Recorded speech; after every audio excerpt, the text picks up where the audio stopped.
Okay, so this is your video on Twitter.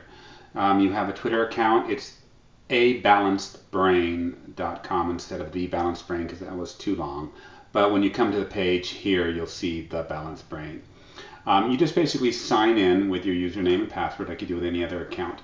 You'll usually come to this page. There are a couple different pages. You can see you have 0 tweets so far. You haven't tweeted anything.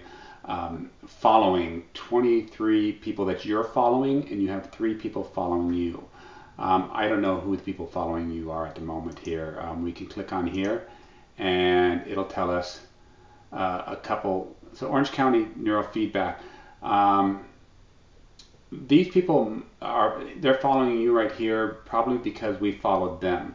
When you sign up, it asks, do you want to follow people? So right over here, who to follow. It gives you some suggestions on who to follow.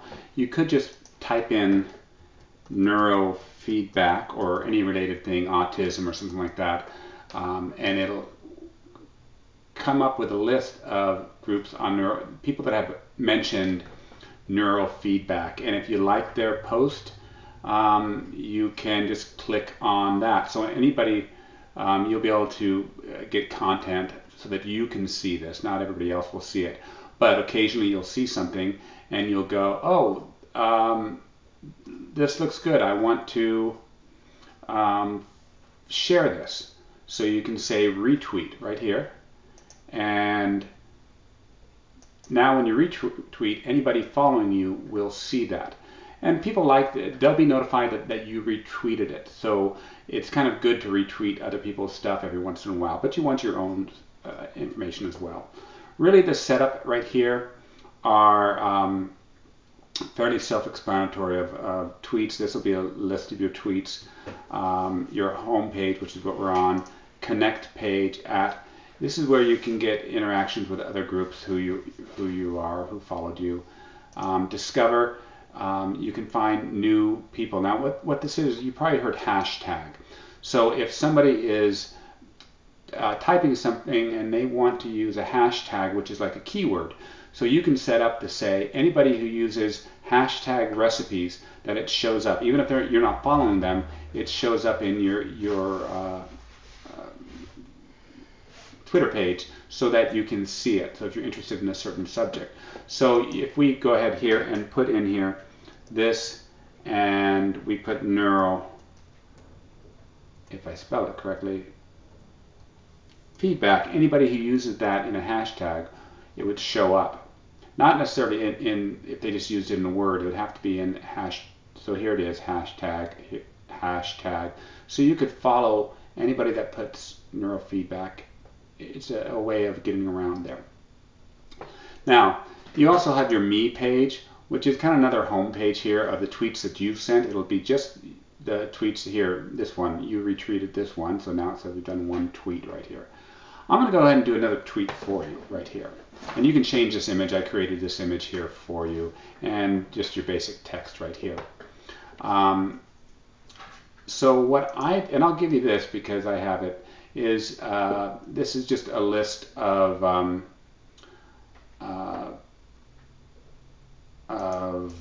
tweets.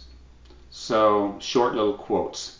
I'm going to go ahead and have you quote a Dr. Seuss. Actually, you know who I should have you quote is George Carlin. There it is. Okay, George Carlin. And you're simply going to come up to this top corner here and you're going to say compose new tweet. You can paste it. It can be up to 140 characters, and that includes spaces. So a lot of times you might want to, instead of writing you if you're saving space, it's acceptable to type that to you, Y-O-U, or just you. Just like, and then if I want to, I can put a hashtag neuro feedback, but it's not necessarily to put that in here when you just have a quote here, but you can if you want to, and you say tweet.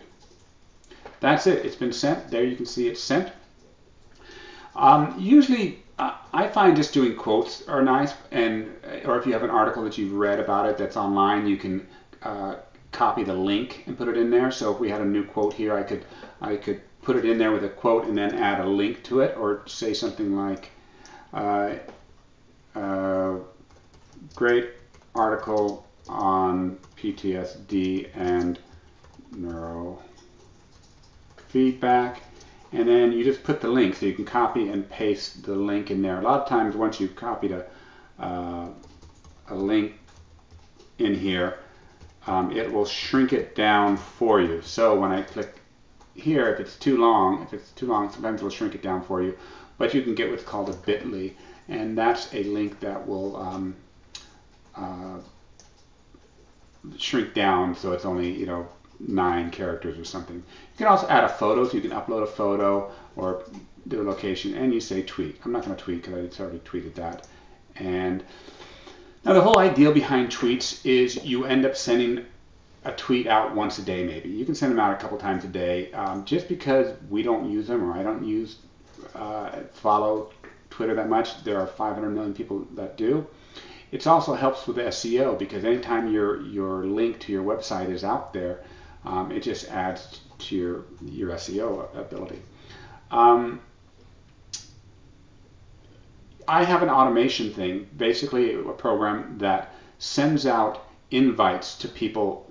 So I might say people in Southern California that are interested in neurofeedback or autism or ADHD or whatever, and it'll send them out invitations automatically saying, come check out my site, and I will follow you. So I follow them in hopes that they will turn around and follow me.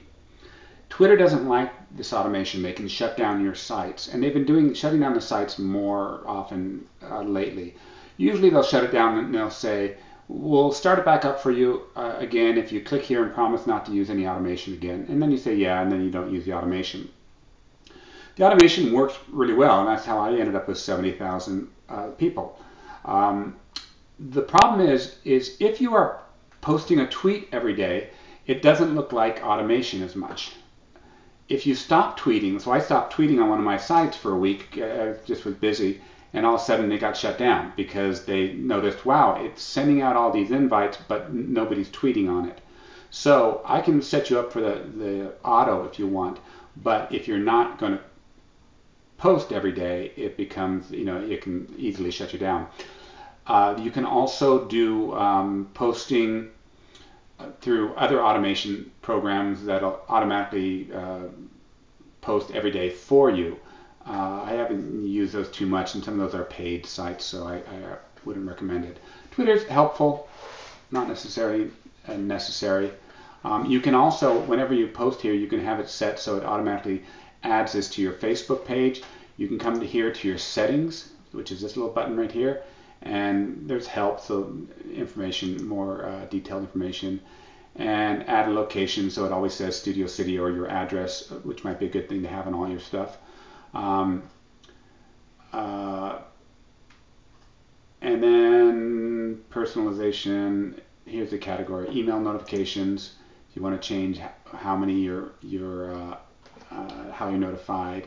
The design, which I think the design looks pretty good, and other widgets and apps you can add as far as apps or stuff. Tweak your WordPress.com posts and comments, so whenever you post something, it'll automatically come here. I usually don't do that, but you can do it. Then you can add these. I'm not going to go into widgets because I don't really think you need to get that involved in it. So that is Twitter. And next we'll try YouTube for you.